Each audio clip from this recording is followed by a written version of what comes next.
Hello students, आज हम लोग फिर से आ गए हैं पॉलिटिकल साइंस में क्लास 9 चैप्टर 3 कॉन्स्टिट्यूशनल डिज़ाइन।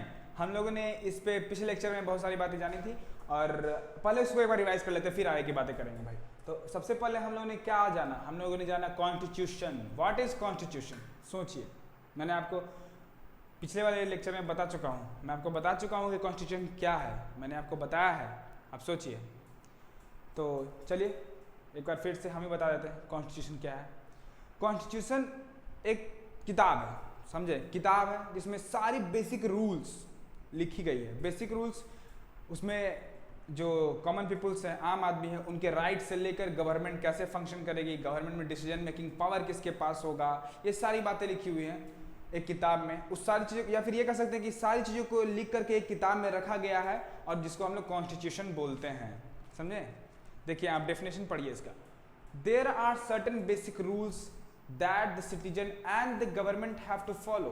मैंने आपको बताया कि ये जो कॉन्स्टिट्यूशन जो बुक लिखी है, बुक में जो कॉन्स्टिट्यूशन का जो रूल्स लिखा है, जो कॉन्स्टिट्यूशन का बुक लिखा गया है, उसमें जो भी रूल्स है उसको गवर्नमेंट या आम आदमी सबको फॉलो करना पड़ता है।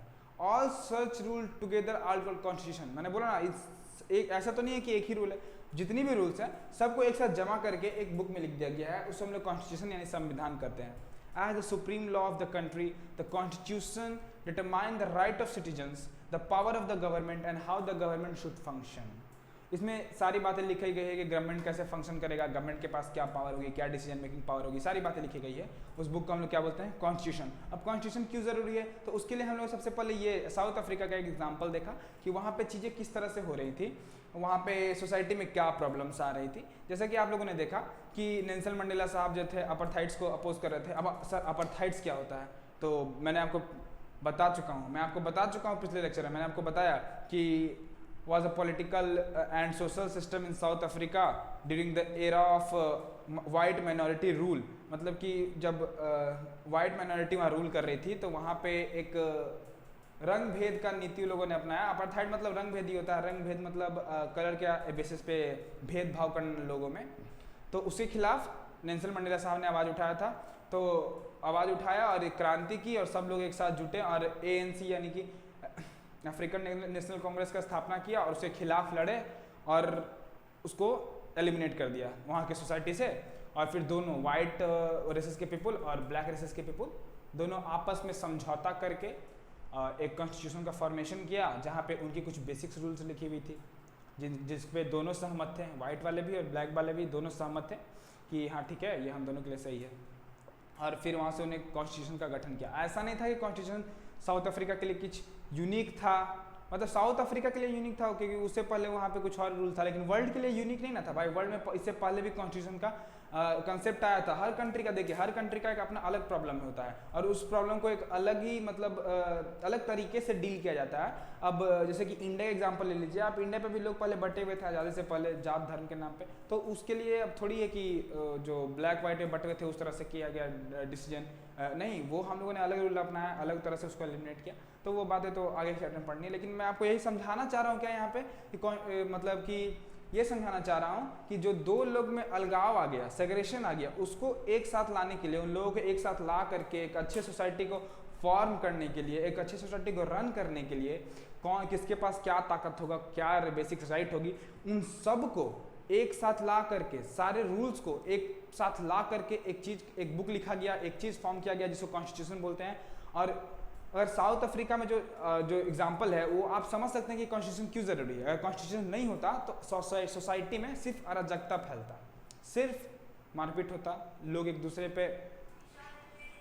पे हावी होते रहते, समझे। जो कमज़ोर पीपल है हमेशा कमजोरी रह जाते और जो ताकतवर है भाई उनका तो सत्ता हमेशा के लिए स्थापित रहता, वो सत्ता में ही रह जाते और जो इन्फीरियर सोसाइटी के लोग थे वो सुपीरियर्स को नहीं हरा पाते।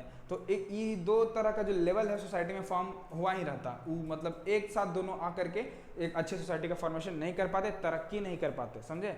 तो कॉन्स्टिट्यूशन इसलिए ज़रूरी है। तो साउथ अफ्रीका का केस तो आप लोगों ने देख लिया।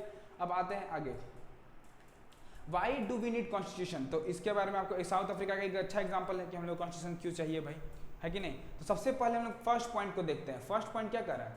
It generates a degree of trust and the coordination that necessary for the different kind of people to live together. मैंने बोला कि जनरेट्स डिग्री ऑफ ट्रस्ट, मतलब विश्वास दिलाता है लोगों को कि दो अलग अलग समुदाय या दो अलग अलग सोच मानसिकता के लोग के बीच में कोऑर्डिनेशन, मतलब दोनों एक साथ कोऑर्डिनेट करके अच्छे से काम को कर सकें और इस कंट्री को अच्छे तरह से फंक्शन कर सकें, इस सब चीज़ों को कोऑर्डिनेशन में लिखा गया है। जो भी रूल्स देखिए संविधान में लिखा गया है वो सबके सहमति से लिखा जाता है। ऐसा नहीं है कि कोई एक आदमी लिखता है। जैसे कि आपके घर में मान लीजिए कि रात में कुछ खाना बनना होता है तो मम्मी पूछती है ना, आपसे पूछती होगी, आपके भाई से पूछती होगी, बहन से, पापा से, सबसे पूछा जाता है कि भाई क्या खाइएगा क्या खाइएगा।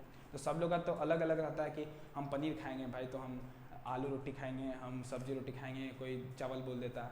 तो वैसे नहीं ना काम चलता है। आप सब एक साथ डिसीजन लेते हैं कि हाँ आज पनीर ही बनना चाहिए, तो सब लोग पनीर खाते हैं, सबसे सहमति से डिसीजन लिया जाता है ना भाई। हम यहाँ पे ये समझाना चाह रहे हैं आपको कि सबके सहमति से डिसीजन लिया जाता है ताकि सब लोग खुश रहें, है कि नहीं। मोटो क्या था कॉन्स्टिट्यूशन का कि सब लोग खुश रहें, किसी को कोई दिक्कत ना हो, किसी भी प्रकार का कोई कंफ्लिक्ट ना हो सोसाइटी में। और जो दो मानसिकता के लोग हैं, क्योंकि मानसिकता सबकी अपनी अपनी होती है भाई, सब लोग अपना एक खास सोच से सोचता है। अब आपका दोस्त है, आप कोई रेस्टोरेंट गए तो कुछ और ऑर्डर कर रहा है, आप चाय मंगा रहे हो, कॉफ़ी मंगा रहा है, फिर दोनों मिलकर कहते हैं ठीक है नहीं कुछ नहीं पियेंगे, चाय कॉफ़ी कोल्ड ड्रिंक पी लेंगे दोनों मिलकर, तो एक सोल्यूशन निकला प्रॉब्लम का। अब जहाँ पे दोनों दो चीज़ मंगा रहे थे अब एक ही चीज़ मंगाएंगे, तो एक ही चीज़ में लोग खुश हो गए। तो उसी तरह का एग्जाम्पल दे के मैं आपको यही समझाना चाह रहा हूँ कि उस कॉन्स्टिट्यूशन में जो भी रूल्स लिखा जाता है दोनों के सहमति से लिखा जाता है और दोनों के फायदे के लिए लिखा जाता है। ऐसा नहीं है कि कोई एक ही आदमी को फायदा है उससे, या फिर मतलब कोई एक ही आदमी जो डोमिनेट करके अपना ही दादागिरी करेगा, नहीं, दोनों के सहमति से वो चीज़ लिखा जाता है उसमें, और उन सारे रूलों को सबको फॉलो करना होता है। ऐसा नहीं कि कोई एक ही फॉलो करेगा, सबको फॉलो करना होता है। आइए अब सेकंड पॉइंट पे आते हैं। सेकंड पॉइंट क्या बोल रहा है भाई, it specify how the government will continue, who will have power to take which decision. ये बताता है, स्पेसिफाई करता है, मतलब आपको बताता है उस चीज़ के बारे में कि गवर्नमेंट कैसे अपना सत्ता को कंटिन्यू रखेगी, या फिर जब इलेक्शन होगा या फिर कोई चुनेगा गवर्नमेंट तो कैसे चुना जाएगा, और किसके पास कौन सी power making decision making powers होगी। मतलब कहने का मतलब कौन वो लोग होंगे जो डिसीजन लेंगे। ऐसा थोड़ी है कि अब सरकार बना तो सरकार में सब लोग डिसीजन लेंगे, नहीं, कोई इनका हेड होता है, मुखिया होता है जो डिसीजन लेता है, सबका पक्ष सुनता है।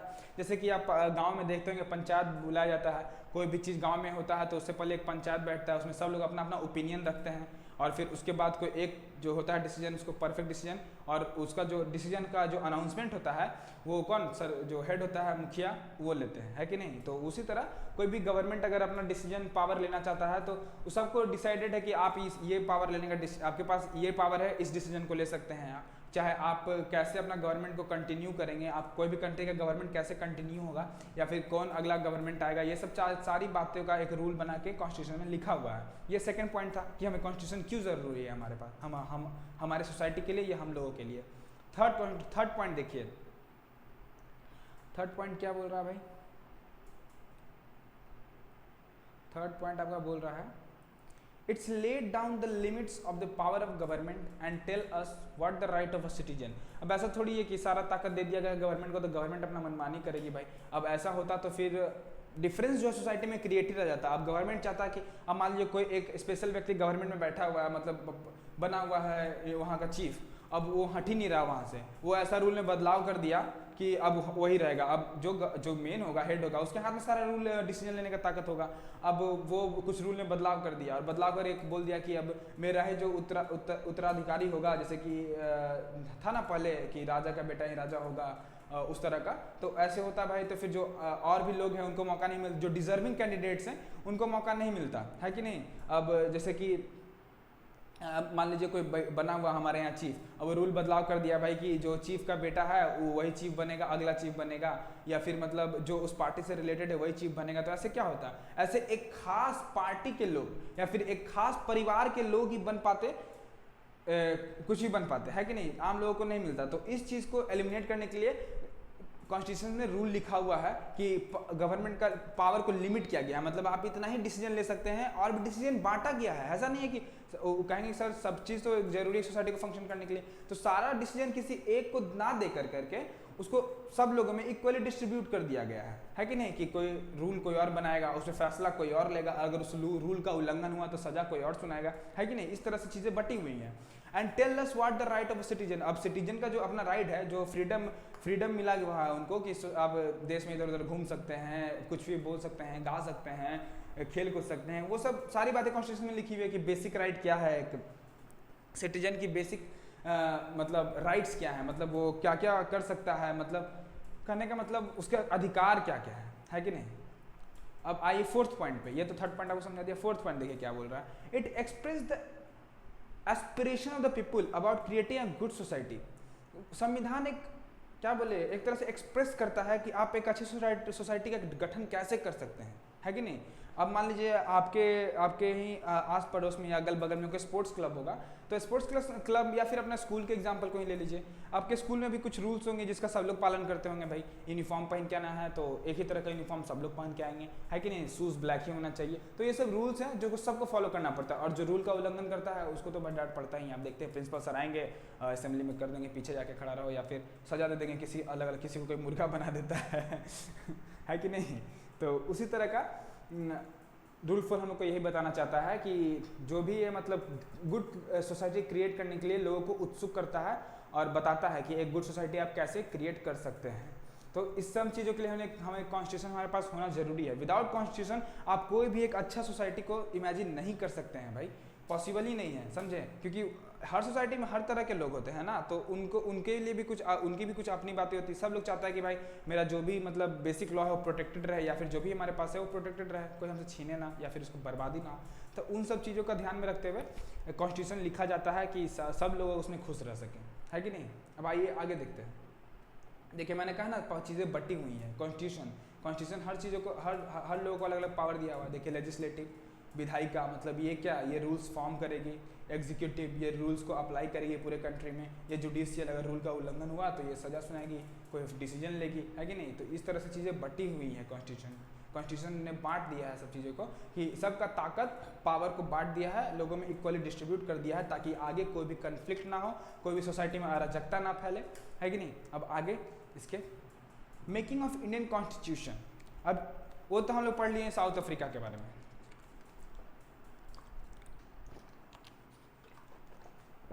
हम लोग देखा साउथ अफ्रीका के केस में क्या हुआ कि वहाँ के लोग बटे हुए थे दो रेसेस में, तो वो लोग एक साथ आए, कॉन्स्टिट्यूशन फॉर्म किया। वो सब बातें पिछले लेक्चर में रिकॉर्ड हो चुकी है, जो आप जाके देख सकते हैं।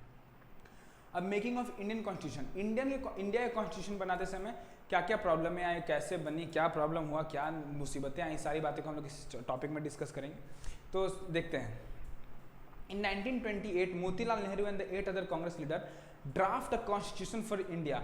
1928 में Motilal Nehru and 8 other Congress leader, Congress आप जान ही रहे, आज़ादी के समय हमारे यहाँ देश में फॉर्म हुआ था कांग्रेस। ये सब बात अगर जान रहे तो अच्छी बात है, नहीं तो फिर आपको हायर क्लास में पढ़ने के लिए मिल सकती है। कॉन्स्टिट्यूशन ऑफ इंडिया, वो लोग 1928 में वो लोग ने एक मोतीलाल नेहरू और 8 अदर कांग्रेस के लीडर, मतलब 8 अदर्स, मतलब 8 और भी लीडर्स कांग्रेस के, एक कॉन्स्टिट्यूशन को ड्राफ्ट करने के बारे में मतलब लिखना शुरू किया था, या फिर उसमें सोचना शुरू किया था कि वो लोग फ्यूचर के बारे में सोच रहे थे कंट्री के, भाई कि आगे चीज़ें कैसी होंगी, कैसे कोई चुना जाएगा लीडर देश का, या फिर और भी चीज़ें क्या होंगी। तो वो लोग उस समय, और उस समय देखिए परिस्थितियाँ कुछ अलग थी, अभी हमारा कंट्री का परिस्थिति कुछ अलग है कि नहीं। अब आप जाके हिस्ट्री पढ़िएगा तो आप समझिएगा कि उस समय कुछ बातें अलग थी, लोगों का मानसिकता कुछ और था, अभी का लोगों का मानसिकता कुछ और है, समय कुछ और है, डेवलपमेंट अलग लेवल पे हो रहा है। उस तरह से चीज़ें आप देख सकते हैं, डिफरेंट आपको पता चल जाएगा। तो 1928 में मोतीलाल नेहरू ने ड्राफ्ट करना शुरू किया था संविधान को, और उनके साथ 8 और भी कांग्रेस के नेता लोग थे।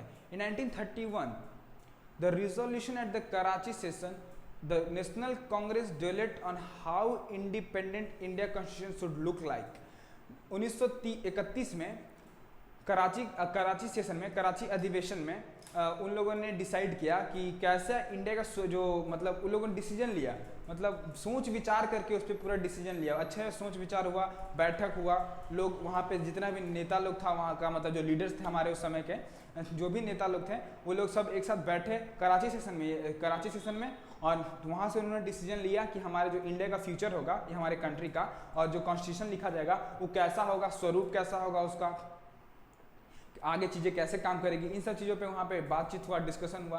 Both the documents were committed to the inclusion of universal adult franchise. और इन सब बातों से एक निष्कर्ष भी निकला कि भाई एडल्ट फ्रेंचाइज होना चाहिए, मतलब कि सभी को, मतलब वयस्क लोगों को। एडल्ट फ्रेंचाइज मतलब कहने का क्या मतलब, एडल्ट मतलब तो जान ही रहे वयस्क, फ्रेंचाइज, इसका मतलब होता है एडल्ट व्यस्क, मतलब सार्वभौमिक व्यस्क मताधिकार। अब देखिए अगर आप हिंदी में अगर आप एसएसटी पढ़ते हैं तो ये एडल्ट फ्रेंचाइज की जगह आपका सार्वभौमिक व्यस्क मताधिकार लिखा होगा। और ऐसा बात नहीं है कि आप हिंदी में अगर पढ़ रहे हैं तो कोई बड़ा दिक्कत है या कुछ नहीं, हम भी हिंदी में पढ़े थे, लेकिन कोई फर्क नहीं पड़ता, उससे चीज़ें वही हैं, दोनों बुक में चीज़ें वही लिखी हुई हैं। बस अगर देखिए अगर हिंदी में आप ले रहे हैं और समझ रहे हैं आप कि नहीं पढ़ रहे हैं या फिर बहुत ख़राब काम किए हैं हिंदी लेकर, नहीं ऐसा कोई बात नहीं, कोई दिक्कत नहीं है भाई, आप पढ़ सकते हैं। इंग्लिश में अगर पढ़ेंगे तो क्या उसको तो अपने हिंदी में कन्वर्ट करके ना सीखेंगे या समझेंगे, क्योंकि हमारा मदर टंग तो हिंदी ही है, इंग्लिश तो है नहीं, तो उसके लिए कोई दिक्कत नहीं है। अगर इंग्लिश में ले रहे हैं तो चीज़ों को पढ़िए, बहुत अच्छी बात है, इंग्लिश में पढ़िए, उसको समझिए, जानिए, कोई दिक्कत नहीं, उससे हिंदी इंग्लिश से कोई फर्क नहीं पड़ता। फैक्ट्स दोनों किताब में बराबर लिखा हुआ है, एक ही जैसा लिखा हुआ है।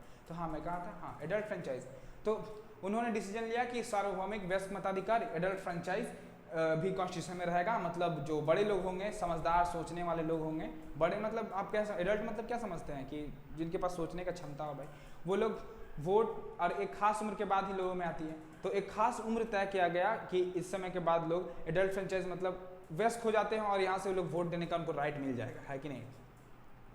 तो वो चीज़ें संविधान कॉन्स्टिट्यूशन यानी संविधान में लिखी गई। Right to freedom and equality to protecting the rights of minority and the constitution of India, in the constitution of India, ये बात याद रखिएगा, rights to freedom and equality and to protect the right of minorities. मतलब जब India constitution form हुआ तो उन लोगों ने सारी बातों का ध्यान रखा, क्योंकि भाई देखिए मैंने आपको पहले ही बताया कि हर सोसाइटी में हर मानसिकता के लोग होते हैं, तो उसमें कुछ माइनॉरिटीज़ मतलब आप समझ रहे हैं कि हमारा जो इंडिया है वो समुदाय के आधार पर बटा हुआ है कि नहीं, धर्म के आधार पर बटा हुआ है। तो इन सब ये सब चीज़ें वहाँ पे पहले प्रॉब्लम आ रही थी इंडिया कॉन्स्टिट्यूशन बनाते समय कि माइनॉरिटीज़ को मतलब कुछ खास अधिकार राइट्स दिया जाए, तो इसे प्रॉब्लम था उस समय इंडिया के पास, उस समय था, अभी तो सॉर्ट आउट कर चुके हैं। तो इस सबका डिसीजन लिया गया कि जो माइनॉरिटीज़ है उनको एक तरह का खास राइट्स दिया जाए, मतलब प्रोटेक्टिंग राइट दिया जाए, ताकि उनको कोई आहत मतलब कोई दिक्कत ना हो, वो हमारे सोसाइटी में या फिर हमारे कंट्री में फ्रीली इजीली मतलब एडजस्ट कर सके, अपने आप को रह सकें, खुशी खुशी रह सकें, है कि नहीं। मैंने आपको बताया कि कॉन्स्टिट्यूशन लिखते समय सारे पक्षों का ध्यान रखा जाता है भाई, कि किसी को भी बुरा ना लगे या फिर कोई भी मतलब अछूता ना रह जाए, इन्फीरियर ना रह जाए, वो लोग डेवलप कर सके अपने आप को, फ्रीली मूव कर सके इंडिया में। इसलिए इंडिया कॉन्स्टिट्यूशन बहुत लचीला है। अगर आप आगे क्लास में जाएंगे तो आप जानेंगे इंडिया कॉन्स्टिट्यूशन बहुत लचीला है, और ऐसा नहीं है कि सारा का सारा रूल लिखा गया कोई एक याद नहीं। ये सब जो कॉन्स्टिट्यूशन है इंडिया का, काफ़ी सारे कंट्री से विदड्रॉ किया गया है, समझे, बहुत सारे कंट्री से लिया गया है, अलग अलग कंट्री से लिया गया, सब हायर क्लास में जानना है आपको। और फिर एक किताब का फॉर्म किया गया, जो भी अच्छा बात था वहाँ का वो सब ले लिया गया है उधर से, और यहाँ पे इंडिया कॉन्स्टिट्यूशन बना दिया गया है। The constitution of India independent India, independent मतलब जब भारत आज़ाद होगा तो उसके पास क्या क्या प्रॉब्लम आ सकती है, क्या वो सब फ्यूचर के बारे में उन लोगों ने डिसाइड करके लिया। जब भारत आज़ाद होगा तो ये सब सारी चीज़ें कॉन्स्टिट्यूशन में होगी कि माइनॉरिटी को equal rights, right to freedom होगा, आज़ादी का अधिकार, और उन लोग को प्रोटेक्टिंग राइट्स भी मिलेगा जो माइनॉरिटीज़ होंगे उनको। The familiarity with the political institution, अब इसके अंतर्गत भाई political institution of colonial rule also helped develop an agreement over the institutional design. The experience gained by the Indian in working of the legislative institution proved to be very useful for the country in setting up its own institution.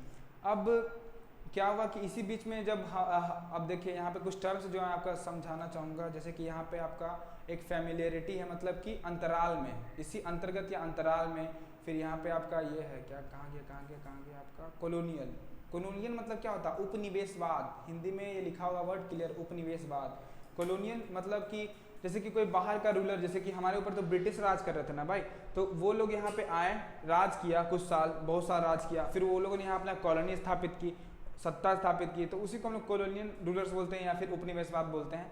तो उन लोगों के साथ हमारे Indians भी कुछ काम कर रहे थे, है कि नहीं। उन लोगों का लेजिस्लेटिव देखें, उन लोगों का सोचने का तरीका, मतलब काफ़ी सारी बातें जो वो लोग हम लोग को सिखाए भी हैं। ऐसा नहीं है कि बस हम लोग का शोषण किया है, बहुत सारी बातें हम लोग को सिखाई भी हैं उन लोगों ने। तो वो सब जो चीज़ था, हम लोग जो इंटरेक्ट किए उनसे, तो हम लोग को बहुत सारा हेल्प किया वो हमारे जो कॉन्स्टिट्यूशन को डिज़ाइन करने में, चाहे इंस्टीट्यूशन को डिज़ाइन करने में, कोई भी इंस्टीट्यूशन को, उन लोग का जो हम लोग को जो एक्सपीरियंस मिला था उनसे काम करने के जो हम लोग एक्सपीरियंस गेन किए थे उन लोग के साथ काम करके, वो हम लोग को बहुत हेल्प किया, समझे, हेल्प किया हमारे कॉन्स्टिट्यूशन के फॉर्मेशन में। India continuation adopt many institution details and procedure from the colonial law like government of Indian act 1935। जब कॉलोनियल वो लोग उपनिवेश मतलब बाहर से जो लीड थे उनका जो लॉ था उनसे हम लोग बहुत सारे लॉ को अपने लॉ में ले लिया, अपने कॉन्स्टिट्यूशन में ले लिया, मतलब अपने लॉ एंड ऑर्डर में शामिल कर लिया। तो हम लोग बहुत सारी चीज़ें जो अडॉप्ट कर चुके थे उनके कॉन्स्टिट्यूशन से अपने कॉन्स्टिट्यूशन में। तो मतलब देखिए गवर्नमेंट ऑफ इंडिया कैसे गवर्नमेंट ऑफ इंडिया काम करेगा, वो एक्ट 1935 में मतलब 1935 एक्ट के तहत लिया गया था कि भाई यहाँ एक प्रधानमंत्री मतलब डेमोक्रेटिक पॉलिटिकल रूल मतलब डिज़ाइन होगा यहाँ पे, मतलब कि जो नेता होगा वो इलेक्शन के थ्रू आएगा। अब वोट देने जाते हैं ना तो आपको तो पता ही होगा कि इलेक्शन होता है हमारे कंट्री में और इलेक्शन के थ्रू ही कोई नेता हम लोग चुनते हैं, आप लोग जान ही रहे हैं। तो आइए देखते हैं अब आगे नेक्स्ट पॉइंट में क्या है। Many of our leader were inspired by the idea of French revolution. मैंने आपको बोला ना कि बहुत सारे जो रूल्स हैं हमारे कंट्री के, जो कॉन्स्टिट्यूशन जो हमारे कंट्री का लिखा गया वो काफ़ी सारे कंट्रीज से अच्छे रूल्स को निकाल करके एक साथ ला करके लिखा गया है, समझे, सारे कंट्रीज से लिया गया है ऑलमोस्ट। तो मेनी ऑफ आवर लीडर जो हमारे जो उस समय लीडर्स थे हमारे कंट्री के, जो हमारे मतलब जो लीडर थे, जो फ्रीडम फाइटर भी थे बहुत सारे, तो मतलब फ्रीडम फाइटर ही लीडर बने हमारे, क्योंकि हम लोग को लीड तो भाई उन लोग को ही नहीं किया ना, आज़ादी दिलाई, फिर सोचा कि जब आज़ादी दिलाई लीडर वही लोग थे भाई, और उसके बाद फिर सोचा कि भाई इस तरह से चीज़ें होंगी तो फ्यूचर कैसा होगा इंडिया का, तो कॉन्स्टिट्यूशन डिज़ाइन करते हैं। तो जो बहुत सारे जो हमारे लीडर थे वो फ्रेंच रेवोल्यूशन से बहुत प्रभावित थे, उसके जो आइडिया था उससे बहुत प्रभावित थे और उस चीज़ को भी अपने कॉन्स्टिट्यूशन में रखने का प्रस्ताव दे चुके थे वो लोग। मैंने आपको बोला कॉन्स्टिट्यूशन ऐसे नहीं बनता है, उसके लिए कमेटी बैठता है, सारे लोग बैठते हैं, सारे पक्ष के लोग बैठते हैं, फिर सबके सहमति से एक रूल को उसमें लिखा जाता है। तो फ्रेंच रेवोल्यूशन के जो रूल था उसको भी आइडिया को दिया गया कि वहाँ पे प्रस्ताव किया गया, रखा गया, पेश किया गया लोगों के सामने कि क्या होगा क्या नहीं। अच्छा एक बात और, हाँ पे इन सब चीज़ों का स्क्रीनशॉट लेते रहिए भाई, है कि नहीं, ये इसका स्क्रीनशॉट आप पहले ले लीजिए, मैं तो साइड हो जाता हूँ, नहीं तो फिर दिक्कत हो सकता है। चलिए अब आगे, इसका स्क्रीनशॉट तो ज़रूरी नहीं है पर समझने के लिए आप चाहें तो ले सकते हैं इसका स्क्रीनशॉट।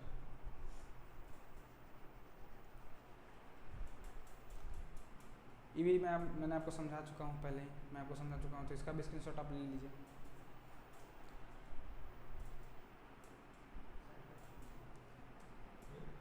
अब यहाँ पे था मैं, तो इसका भी स्क्रीनशॉट ले लीजिए, फिर मैं आपको आगे बताता हूँ। हाँ तो आइए अब, तो हम कहाँ पे थे भाई, फ्रेंच रेवोल्यूशन पे। तो उसका जो आइडिया था उससे हमारे कई देश के हमारे जो कई लीडर प्रभावित थे, उसको एक प्रस्ताव रखा कि भाई ये भी हमारे रूल्स में होना चाहिए, हमारे कॉन्स्टिट्यूशन में ये चीज़ भी होना चाहिए। The practice of parliament democracy in the Britain and bills of right in the US. The practice of parliament democracy in Britain and bills of rights in the US. मतलब कोई भी पार्लियामेंट में जब कोई बिल्स पास होता है, मतलब कोई रूल आता है तो उससे पार्लियामेंट के थ्रू पास होना पड़ता है कि नहीं, कोई भी राइट आता है तो उसको पार्लियामेंट के थ्रू पास होना पड़ता है। तो ये सब चीज़ें जो यूएस में और ब्रिटेन में पहले से थी, तो वहाँ से कॉपी करके हमारे संविधान में लिखा गया। The socialist revolution in the Russia and inspired many of India to think the shaping of system based on the social and economic equality. देखिए रशिया से क्या लिया गया, रशिया में सोशलिस्ट रिवॉल्यूशन हुआ था उसके आधार पे, मतलब उसके आधार पे इकोनॉमिक इक्वलिटी, सोशल इक्वलिटी, वो सब चीज़ों को भी हमारे इंडियन कॉन्स्टिट्यूशन में डालने का बात हो रहा था कि वो सब भी वहाँ जाएगा, वो सब भी चीज़ें सही है, सोशल और इकोनॉमिक इक्वलिटी लोगों में होनी चाहिए, इस तरह का प्रस्ताव उन लोगों ने उस समय रखा होगा। अब आइए देखते हैं आगे क्या। ये हमारे कुछ लीडर्स हैं जो कॉन्स्टिट्यूशन फॉर्मेशन के समय थे। ये देखिए अबुल कलाम आज़ाद साहब, डॉक्टर भीमराव अम्बेडकर, इनको बोला जाता है, संविधान इन्होंने ही लिखा था मतलब इंडियन कॉन्स्टिट्यूशन के, और ये सब सारे कमेटी मेंबर्स थे उस समय। पंडित जवाहरलाल नेहरू हो गए, बलदेव सिंह हैं, डॉक्टर राजेंद्र प्रसाद हैं, ये सब वहाँ पे ड्राफ्टिंग कमेटी के मेंबर थे। इन लोगों ने कॉन्स्टिट्यूशन लिखने में अपना सहयोग दिया और लिखा उस चीज़ को। तो आज के लेक्चर में बस इतना ही, और आगे हम लोग पढ़ेंगे नेक्स्ट लेक्चर में। तब तक के लिए शुक्रिया, धन्यवाद, बाय बाय।